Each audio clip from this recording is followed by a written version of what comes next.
भगवान का लक्ष्मी के साथ में ब्याह हो गया। अब यहां पर जो अब कथा शुरू हो रही है उसका नाम है स्यमंतक उपाख्यान। इस कथा को कहने की विधा है आज के दिन, मतलब विश्राम वाले दिन, इसलिए कही जाती है। कहीं अगर किसी को कलंक लग जाता है तो वो कलंक दूर हो जाता है इस कथा को सुनने मात्र से, क्योंकि भगवान पर भी कलंक लगाया गया था, उसी विषय पर यह कथा है। तो द्वारिका में एक राजा रहते हैं, उस राजा का नाम है सत्राजित। एक यादव रहता है, उसका नाम है सत्राजित यादव। सत्राजित के पास में एक मणि थी, उसका नाम था सिमंतक मणि। इस सिमंतक मणि की खासियत यह थी कि 6000 किलो सोना रोज देती थी।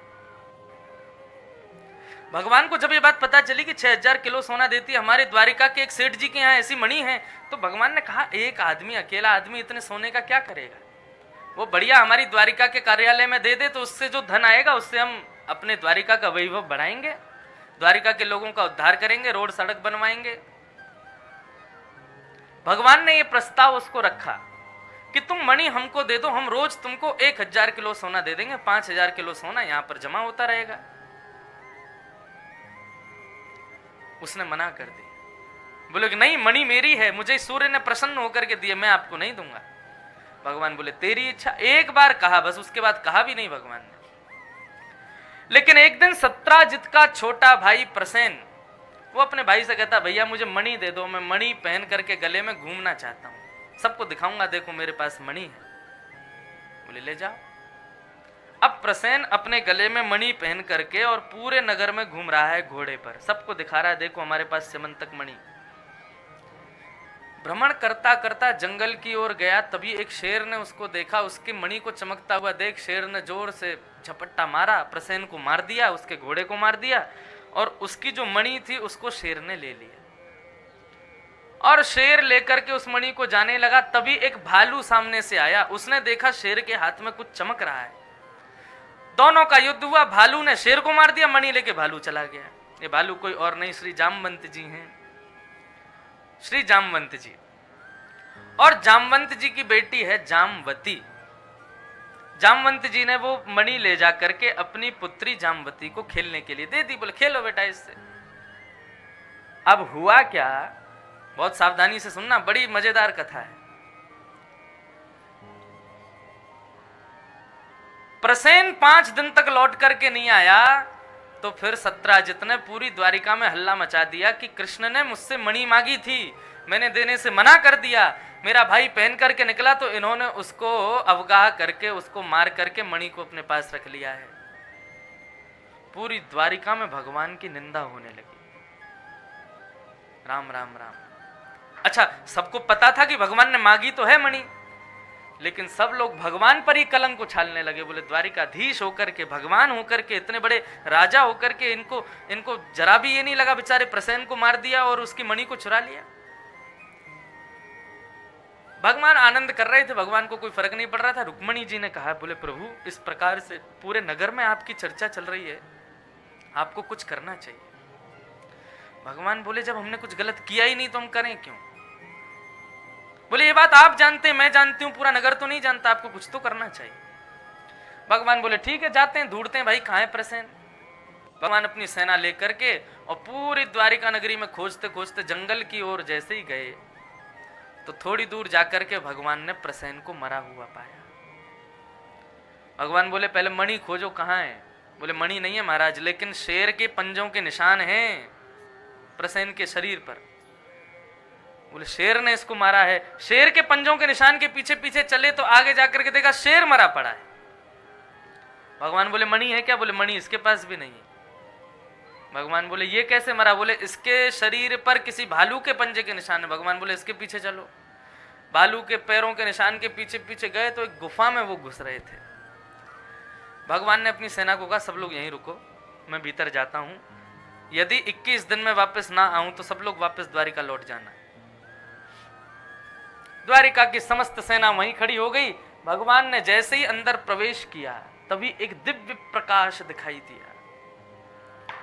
भगवान बोले ये तो सिमंतक मणि है। जैसे ही पास गए तो क्या देखा, जामवती उससे खेल रही थी मणि से। जामवती से भगवान ने जैसे ही मणि ली, उसने जोर से चीखना चिल्लाना शुरू किया। उसकी चीख सुनकर के अंदर से विशाल विकराल एक भालू जामवंत जी दौड़ करके आए और भगवान पर आकर के झपट पड़े। भगवान का उनके साथ युद्ध शुरू हुआ। कभी भगवान उनको मारे, कभी वो भगवान को मारे। दोनों एक दूसरे के ऊपर भावी होते जा रहे हैं। 21 दिन पूरे हुए महाराज, लड़ते लड़ते लड़ते लड़ते पसीना पसीना हो गया जामवंत। जब नस नस ढीली हो गई तब परास्त होकर के भगवान के चरणों में प्रणाम करते हुए कहा, जय हो मेरे रघुनंदन श्री राम, मैं आपको प्रणाम करता हूं। भगवान बोले, रघुनंदन कौन हो भाई? बोले, मुझे भूल गए? जामवंत के वचन सुहाए, मैं जामवंत हूं, आपका सतयुग का मित्र। भगवान बोले, तुम हमको पहचान गए? बोले, पहचान गया, आपने मुझे तभी बता दिया था कि आप आएंगे मेरी कुटिया पर। भगवान ने अपने हृदय से लगाया। जब रावण को मार करके आए थे भगवान श्री राम, तब सबको भगवान ने उपहार दिया और जिसकी जो इच्छा थी वो दिया। जामवंत जी महाराज जैसे आए तो भगवान कुछ देने लगे। बोले, मुझे ये सब नहीं चाहिए प्रभु। क्या चाहिए? बोले, जो मांगूंगा सो आप दोगे नहीं। बोले, बताओ तो सही क्या चाहिए? बोले, पूरे राम रावण युद्ध में केवल 2 ही थे मेरे समान बलवान। कौन कौन? बोले, एक कुंभकर्ण, दूसरा रावण। एक को आपने मार दिया, एक को आपके भाई ने मार दिया। भगवान बोले, तो फिर? बोले, मेरी हाथ की खुजली अभी मिट्टी नहीं है, मेरे को लड़ना है। भगवान बोले, तो फिर तुम्हारे लिए किसको बुलाएं अब? बोले, मेरे समान बलवान और कोई है नहीं, और किसी से लड़ूंगा तो मेरी खुजली जाएगी नहीं। मेरे समान बलवान तो आप ही हो, आप ही लड़ो मुझसे। भगवान बोले, मर्यादा पुरुषोत्तम राम है, हम बिना बेमतलब के किसी से नहीं लड़ेंगे। एक काम करो, द्वापर में हम कृष्ण बन के आएंगे और तब भी तुम रहोगे। जामवंत जी की आयु बड़ी लंबी है, सतयुग में भी थे, बराह भगवान की परिक्रमा की थी इन्होंने, त्रेता में थे, राम जी के साथ थे, द्वापर में भी थे और कलयुग में भी हैं जामवंत जी। तो बोले, हम द्वापर में कृष्ण बन के तुम्हारी कुटिया पर आएंगे, तब तुम्हारी नस नस ढीली नहीं कर दी तो हमारा नाम भी राम नहीं, तुम्हारी खुजली मिटा देंगे हम पूरी। तो आज भगवान ने अपना वरदान पूरा किया। जामवंत जी बड़े प्रसन्न हैं। आज्ञा करें प्रभु, कैसे आना हुआ मेरे यहां?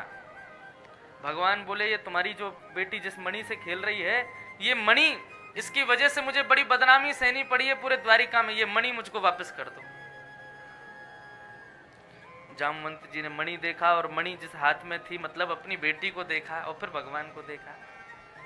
भगवान से बोला, अच्छा ठीक है देता हूं, आप दोनों आंख बंद करो पहले। भगवान बोले, आंख बंद क्यों करें? बोले, करो तो सही। भगवान ने नेत्र बंद किए, बोले दोनों हाथ आगे करो। भगवान ने दोनों हाथ आगे किए तो एक में तो मणि दी, दूसरे में अपनी बेटी का हाथ दे दिया। भगवान ने जैसे ही आंख खोल के देखा, बोले, ये क्या कर रहे हो आप? बोले, मेरी बेटी के लिए आपसे अच्छा कोई वर नहीं मिलेगा, अब आप इससे ब्याह कर लो। भगवान बोले, वो सब तो ठीक है, लेकिन एक कलंक दूर होगा हमसे कि भाई समंतक मणि हमने नहीं चुराई, ये कलंक तो दूर हो जाएगा, दूसरा कलंक हम पे लग जाएगा। बोले, इनको कोई नहीं, भालू ही मिला था ब्याह करने को। जामवंत जी बोले, मुझे नहीं पता प्रभु, मर्यादा वर्यादा सब गई त्रेता में, अब तो आप द्वापर में लीला पुरुषोत्तम हो, मेरी बेटी से आपको ब्याह करना पड़ेगा। बड़ी बड़ी आनंददायी कथा है कि ये जो जामवंत जी ने भगवान से अपनी बेटी का ब्याह किया है, ये पहले से ही निश्चित कर दिया था उन्होंने। क्या हुआ? बड़ी बड़ी अच्छी कथा है, ध्यान से सुनो। तो कथा तो सबरी अच्छी है, लेकिन ध्यान से सुनो।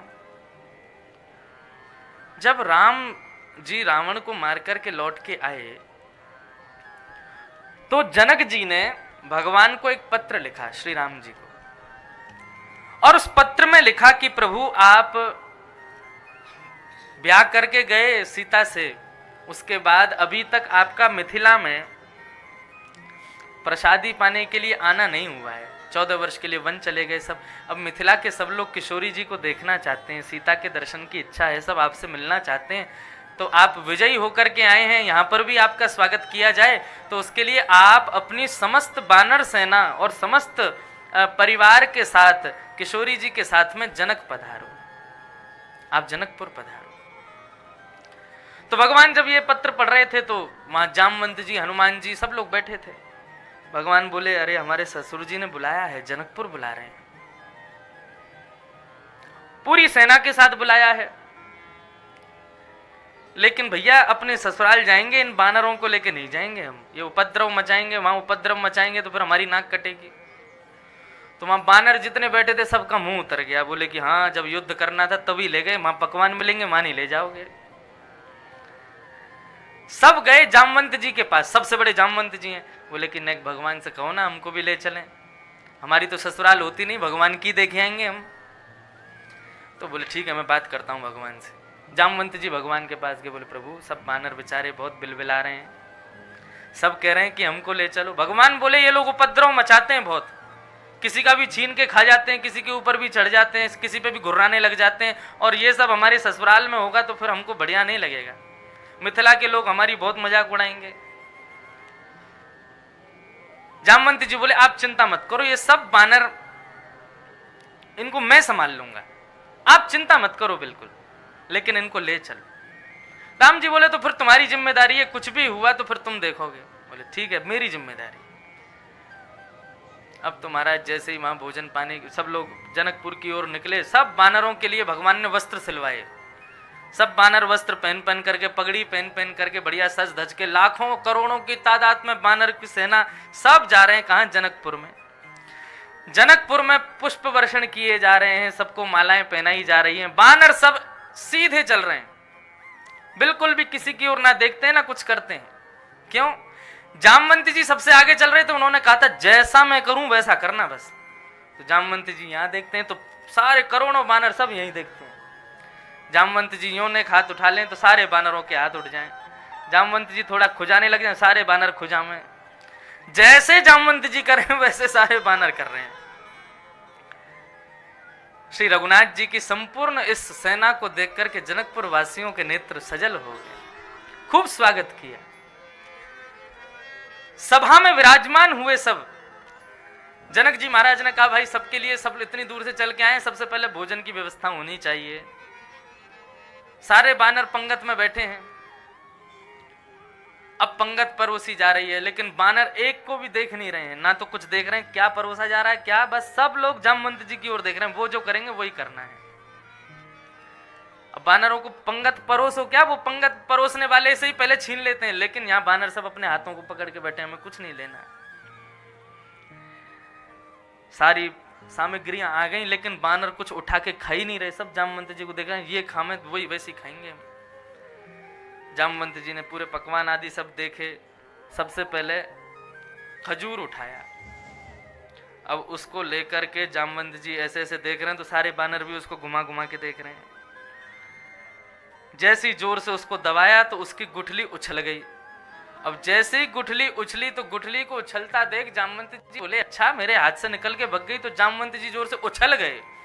अब तो जैसे ही जामवंत जी उछले हैं, यहाँ बानरों ने उछलना कूदना शुरू किया, और यहाँ से वहां कूद रहे हैं, वहां से वहां कूद रहे हैं। कोई राम जी की थाली में कूद रहा है, कोई जनक जी की थाली में कूद रहा है, और जिसके हाथ में जो पड़ रहा है वही लेके भाग रहा है, खा रहे हैं। अब तो छूट मिल गई पूरी। ये पूरा दृश्य देख के राम जी अपने मुंह पे हाथ धर के बैठे थे, बोले खूब समझाया था मत करना, लेकिन जनक जी ने जब ये दृश्य देखा तो वे बड़े आनंदित हो गए और उन्होंने प्रभु श्री राम को अपने हृदय से लगा लिया। दूर खड़े हुए अपने आप पर ग्लानि कर रहे जामवंत जी बोले कि सब बिगाड़ दिया हमने, लेकिन तभी वो भगवान की ओर देखते हैं तो भगवान जनक जी के हृदय से लगे हुए हैं, और इतना वात्सल्य जनक जी का राम जी के ऊपर उमड़ रहा है। वो दृश्य देख करके श्री जामवंत जी के हृदय में भावना उत्पन्न होने लगी कि जिस प्रकार श्री जनक जी ने अपनी बेटी का ब्याह करके इतना वात्सल्य प्रेम ठाकुर जी के प्रति प्रकट कर रहे हैं, ऐसा प्रेम मुझे कब मिलेगा, ऐसा वात्सल्य करने का अवसर मुझे कब मिलेगा। तो भगवान श्री राम तो सबके हृदय की बात समझते हैं। ऐसी भावना जैसे ही जामवंत जी के हृदय में आई, प्रभु श्री राम ने जामवंत जी की ओर देख के इशारे में कह दिया, बोले अगले जन्म में जब हम कृष्ण बन के आएंगे अवतार में, तब तुम्हारी बेटी से ब्याह करेंगे और आपको वही सुख प्रदान करेंगे जो सुख आज हम श्री जनक जी महाराज को दे रहे हैं। तो जामवंत जी तो कब से प्रतीक्षा कर रहे थे कि भगवान कब आए। आज भगवान को बेटी भी दे दी और बेटी के साथ में मणि भी दे दी। अब भगवान बोले अब क्या करें क्या करें, पूरी द्वारिका नगरी हम पर कलंक उठाएगी। बोले भालू की बेटी से ब्याह कर लिया। घोड़े पर स्वयं बैठे, फिर उसको उठा के उसको भी बिठाया और अपनी काली सौल, काली कमली से ठाकुर जी ने उसको ढक लिया कि किसी को दिखे ना, छोटी सी है अभी। उसको लेकर के भगवान द्वारिका पहुंचे। द्वारिका में सब लोग यज्ञ कर रहे थे, हवन कर रहे थे, देवी की अर्चना कर रहे थे कि हमारे द्वारिकाधीश सही सलामत वापस आ जाएं। भगवान छुप छुपा करके अपने रुक्मणी जी के महल में पहुंचे और वहां पहुंच करके रुक्मणी जी के कक्ष में जाकर के देखा कोई है तो नहीं, कोई भी नहीं है। वहां पर जामवती को बिठाया और बिठा करके बाहर आकर के जैसे ही गेट बंद करने लगे, पीछे से रुक्मणी जी आ गई। द्वारिकाधीश, भगवान बोले अरे आओ आओ। रुक्मणी बोले आप कब आए लौट के? बोले बस अभी अभी आया। इतना विलंब क्यों हो गया, कहाँ हो गया, क्या हुआ, हमें बताओ तो सही। भगवान बोले रुक्मणी अब क्या बताएं। भगवान की चतुराई देखो। भगवान कह रहे हैं हम गए तो थे सिमंतक मणि लेने के लिए, लेकिन एक वहां पर बड़ी सुंदरी तपस्या कर रही थी और उसकी तपस्या देख करके हमारा मन उस पर आ गया। हमने जाके पूछा हे सुंदरी आप किसके लिए तपस्या कर रही हो? तब वो सुंदरी बोली कि हम द्वारिकाधीश को पति रूप में वरना चाहते हैं, उनके लिए कर रहे हैं। तो देवी हम क्या करें, हम तो उससे ब्याह करने में व्यस्त हो गए, ब्याह कर करा के अभी लेके आए, थक गई बेचारी, सो रही है भीतर। रुक्मणी जी बोली सुंदर है? बोले तुम देखना मत, नहीं तो लज्जा आएगी तुमको खुद पे, इतनी सुंदर है। बोले हमसे भी ज्यादा सुंदर? बोले बहुत सुंदर है तुमसे, तो तुम कुछ नहीं हो उसके आगे। अब उनको क्या पता भीतर कौन बैठी है। रुक्मणी जी को क्रोध आया और उन्होंने बिना देखे ही शाप दे दिया। बोले इस भवन के भीतर जो भी बैठी है मैं उसको शाप देता हूं वो मुझसे थोड़ी कम सुंदर स्त्री हो जाए। अब जैसे ही शाप दिया और जैसे ही किवाड़ खोल के देखा, तुम्हारा जामवती जो भालू के वेश में थी वो एक सुंदर राजकुमारी के वेश में वहां पर खड़ी है। भगवान ने रुक्मणी जी को हृदय से लगाया, वो धन्यवाद हमारा काम तुमने बढ़िया कर दिया। अब ये जो दूसरा कलंक लगना था उससे बच गए हम।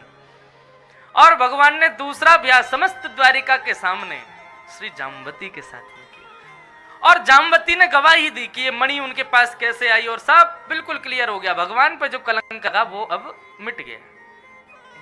अब कलंक किस पे लग गया? सत्राजित पे, जिसने भगवान पे कलंक लगाया था। अब द्वारिका के लोग उसको गाली देने लगे। बोले इसको शर्म नहीं आई, भगवान के बारे में ऐसा बोल दिया, भगवान के लिए ऐसा कर दिया। सत्राजित बड़ी चिंता में बैठा था, क्या करूं क्या करूं क्या करूं, कैसे इस कलंक से बचूं। तभी उसने देखा उसके घर में भी एक युवा कन्या थी, उसका नाम था सत्यभामा। उसने कहा कि यदि मैं अपनी बेटी का ब्याह द्वारिकाधीश से कर दूं, द्वारिकाधीश को अपना संबंधी बना लूं, तो द्वारिका के लोग मेरे कलंक को दूर कर देंगे।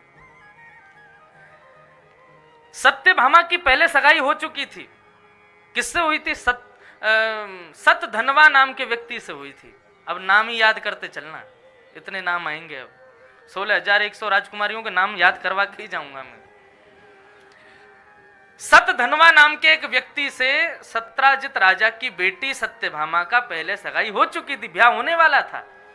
लेकिन सत्राजित ने कलंक से बचने के लिए अपनी बेटी का ब्याह भगवान से सुनिश्चित करने के लिए भगवान के पास चला गया। भगवान से जाके कहने लगा मेरी बेटी से ब्याह कर लो। भगवान बोले हम क्यों ब्याह कर लें, तुम्हारी बेटी को हम पसंद हैं, हमारे प्रति कोई भावना है उसकी? बोले वो तो आपको ही चाहती है, लेकिन हम में ही थोड़ी सी ईर्ष्या थी, इसलिए हमने उसकी जबरदस्ती सगाई कर दी सतधनवा के साथ। लेकिन अब हमारी इच्छा है आप ही उससे ब्याह कर लो। भगवान ने कहा ठीक है। तो भगवान का तीसरा ब्याह सत्राजित की बेटी सत्यभामा के साथ हो गया। दहेज में सत्राजित राजा लेकर के आया क्या? सिमंतक मणि। भगवान बोले दूर रखो इसको मुझसे, मेरे पास मत लाना इस मणि को। और भगवान ने दहेज नहीं लिया। मैंने पहले दिन या दूसरे दिन कथा में बताया था कि किस प्रकार से ये सब होता है। पिता की चल संपत्ति का अधिकार पुत्री का होता है और पिता की अचल संपत्ति का अधिकार पुत्र का होता है। पिता की जमीन जायदाद ये पुत्र की अपने आप हो जाती है, और पिता की जो चल संपत्ति सोना चांदी हीरे जवाहरात और ये जितना भी चल धन है, इस पर अधिकार पुत्री का होता है। लेकिन इसमें पुत्र और पुत्री कहें कि हमें इतना दे दो, ये नहीं होगा, पिता अपनी अनुमति से देगा। और जमाई का तो दूर दूर तक प्रश्न ही नहीं उठता है कि वो कहे मुझे ये दो तो मैं ब्याह करूंगा। नहीं, दहेज का मतलब क्या है कि पिता अपनी चल संपत्ति में से कुछ अंश अपनी पुत्री को दे देता है। उसमें विपक्षी विवाह वाले तो कुछ कह ही नहीं सकते कि हमको ये चाहिए या ये चाहिए या ये चाहिए। ये तो हमने बिगाड़ दी पूरी प्रथा। तो इस प्रकार भगवान ने दहेज लिया ही नहीं। अब हुआ क्या, बड़ी भयंकर महाराज स्थिति हो गई। सत्यभामा का ब्याह हो गया भगवान के साथ। अब जिससे उसकी सगाई हुई थी सतधनवा, वो चिंता करने लगा, बोले राम राम, हम तो ये मणि के लिए ही तो ब्याह कर रहे थे, हमको दहेज में मिलेगी, और ये तो मणि भी गई और वो भी गई। तब अक्रूर जी जो भगवान को ब्रज से लेकर के कल गए थे कथा प्रसंग में, वो अक्रूर जी सतधनवा के मित्र थे। अक्रूर जी के पास जाके सतधनवा ने कहा, तो अक्रूर जी ने उसको एक युक्ति बताई। बोले काम कर, क्या, देख बेटी तो तेरे हाथ से गई, मणि अब भी पिता के पास ही है, तो क्या कर। बोले अर्धरात्रि में जाके तू सतधनवा को मार दे, मणि चुरा के भाग जा, और द्वारिका से इतना दूर चले जाना कि कोई तुमको पा ना सके। बोला ठीक है। अब रात्रि में, अर्धरात्रि में सत्राजित राजा, सत्राजित यादव के यहाँ सतधनवा गया और जाकर के सत्राजित को मार दिया और मणि चुरा करके सतधनवा भागा। प्रातः काल होते ही महाराज खबर फैल गई कि सत्राजित मारा गया। अब सत्राजित कौन है? भगवान का ससुर है, तीसरा ससुर। सुबह ही सुबह चीखना शुरू किया सत्यभामा ने, रोना शुरू किया, मेरे पिता मर गए। तो भागवत में तो वर्णन ऐसा है कि भगवान भी पछाड़ खा खा के रो रहे हैं, बेचारे बहुत अच्छे थे, कहाँ चले गए। अर्जुन देख रहा है, बोले कितनी जोर से रोना आ रहा है इनको, देखो। तो अर्जुन से भगवान कहते भी हैं, बोले घर में अपना कोई चला जाए मत रो, लेकिन बहू के घर का कोई चला जाए तो उससे ज्यादा रोना चाहिए। वो यही देखती है कि मेरे परिवार के लिए तुमने क्या किया। तो लेकिन बात उल्टी पड़ गई, भगवान इतनी जोर जोर से रोने लगे, सत्यभामा को लगा ये कितना प्रेम करते थे मेरे पिताजी से। आई आकर के भगवान को हृदय से लगा, बोले अच्छा चलो अब तुम जाओ, जाकर के उनके हत्यारे को खोज के लाओ और मणि लाके मुझे दे दो। भगवान बोले तो उल्टे हम ही फंस गए। भगवान बोले किसने मारा, क्या करें, कैसे खोजबीन करी, तो पता लगा कि सत्यभामा के पूर्व जिससे ब्याह होने वाला था सतधनवा ने सत्राजित को मारा है। भगवान निकल गए बलराम जी के साथ सतधनवा को मारने के लिए। अब सतधनवा अक्रूर जी के पास गया, बोले मैं कहां जाऊं, भगवान आ रहे हैं, ये तो मुझे पूरी दुनिया में खोज लेंगे। तो इन्होंने कहा देख तेरे पास मणि मिल गई तो तू मारा जाएगा, तो एक काम कर मणि मुझको दे जा, तू भाग जा। वो मणि अक्रूर जी को दे के सतधनवा वहां से भागा। भगवान ने बीच रास्ते में उसको पकड़ा तो भगवान से बच के जंगल की ओर भागा। तो बलराम जी बोले कन्हैया एक काम कर, मैं यही रथ में बैठा हूं, तू इसके पीछे भाग। भगवान पीछे पीछे गए, पकड़ करके बीच में कहीं पर सुदर्शन चक्र से और सतधनवा का वध कर दिया। और भगवान ने फिर उसको टटोला तो उसके पास मणि थी नहीं। लौट करके भगवान आए तो बलराम जी बोले काबे हो लाला, बोले मार दियो सतधनवा। बोले मणि, बोले मणि नहीं वा के पास। तो बंधुओं बलराम जी के हृदय में आया कि लाला की नजर तो बहुत पहले थी मणि पे ही, यानी छुपा के धर लिये, कोई ये बता नहीं रहे। और भगवान मनी मन सोच रहे वाह ये भैया हैं हमारे, हम पर शक कर रहे हैं। बलराम जी बोले लाला तू एक काम कर, तू वापस द्वारिका जा, मैं जा रहा हूं हस्तिनापुर दुर्योधन को गदा विद्या सिखाने के लिए। भगवान बोले जाओ। जैसे ही द्वारिका लौट के आए तो मुख्य द्वार पर खड़ी थी सत्यभामा। भगवान आए तो भगवान को देख के कहा क्या हुआ? बोले हमने तुम्हारे पिता के हत्यारे को मार दिया। बोले अच्छा मणि? बोले मणि नहीं मिली उसके पास। तो सत्यभामा के हृदय में भी आया कि ये मणि तो बहुत पहले से मांग रहे थे मेरे पिताजी से, इन्होंने छुपा के रख लिया, कहीं मैं उसका प्रयोग ना कर लूं। भगवान वहां पर हम सबको उपदेश करते हैं, बोले यही गृहस्थाश्रम है। आज तक संसार ने तुमको सम्मान रूपी अमृत पिलाया है, लेकिन गृहस्थ में प्रवेश करने के बाद तैयार रहिए, आपको अपमान रूपी विष भी पीना पड़ेगा। पृथ्वी के समुद्र मंथन में ये दो रत्न निकले हैं, अमृत और विष। हमें केवल अमृत पीने को मिलेगा, मतलब सम्मान ही मिलेगा, ऐसा नहीं है। कभी कभी अपमान के विष के घूंट भी पीने पड़ेंगे, और कई बार अपनों से ही पीने पड़ेंगे। भगवान बोले अपना भाई अपनी पत्नी भी संदेह कर सकती है, लेकिन विचलित मत होना। भगवान पर पुनः कलंक उठने लगे। भगवान जरा भी दान पुण्य का काम करने लग जाते थे या जरा भी कोई श्रेष्ठ क्रिया करते थे तो आपस में लोग कानाफूसी में कहते थे उसी मणि का कमाल है, जबकि भगवान पर नहीं थी वो। भगवान द्वारिका के लिए कुछ अच्छा करते थे, द्वारिका के लोगों के लिए कुछ अच्छा करते थे, तो सब लोग यही कहते थे कि ये मणि से कमाया गया था। मणि कहां थी? दूर अक्रूर जी के पास। भगवान सबकी सुध लेते हैं। एक दिन पूछे, भाई अक्रूर जी कहाँ हैं आजकल? तब किसी ने बताया, बोले महाराज वो तो ब्राह्मणों की सेवा में लगे। बोले कैसी सेवा? बोले सोने की थाली, सोने की कटोरी, सोने की चम्मच में ब्राह्मणों को भोजन कराते हैं, दक्षिणा अलग से देते हैं और कहते हैं चम्मच थाली कटोरी अपने संग ही ले जाओ। भगवान बोले बड़ा धन आ रहा उनके पास। भगवान ने पत्र लिखा, काका जी जय श्री कृष्ण, और पूरा सब उसमें लिख करके नीचे लिखा कि हम जानते हैं आपके पास मणि है, क्योंकि सतधनवा आपका मित्र था। हमें मणि नहीं चाहिए, मणि का दुरुपयोग यदि आप करते तो मैं मणि ले लेता, लेकिन आप मणि से भलाई कर रहे हो, ब्राह्मणों का हित कर रहे हो। लेकिन मैं चाहता हूं कि आप द्वारिका वासियों के सामने मणि को प्रदर्शित करते हुए बता दीजिए कि मणि आपके पास है, क्योंकि ये लोग मुझ पर संदेह कर रहे हैं। तब अक्रूर जी महाराज आए, आकर के उन्होंने सबको मणि दिखाई और मणि दिखा करके भगवान को प्रणाम करके क्षमा मांगी। तब द्वारिका के लोगों ने सबने भगवान के सामने अश्रुपात करते हुए क्षमा की। बोले प्रभु हमें क्षमा कर दो, हमने आप पर संदेह किया। भगवान बोले मैं तो क्या संदेह करेंगे, लेकिन मैं संसार के लोगों को बताना चाहता हूं, आप दुनिया के लिए, समाज के लिए, परिवार के लिए कितना भी कर लीजिए, लेकिन एक छोटी सी भूल या छोटी सी गलती उनकी नजरों में आपको गिरा देगी। अपने आप को श्रेष्ठ सिद्ध करने का कोई प्रयत्न मत कीजिए, अपने कर्म को करते रहिए। यदि आप गलत नहीं हैं तो समय आने पर आपके प्रति जो लोगों के भीतर कलंक की भावना है वो अपने आप धूमिल हो जाएगी। इस प्रकार से ये संपूर्ण सिमंतक उपाख्यान बताया।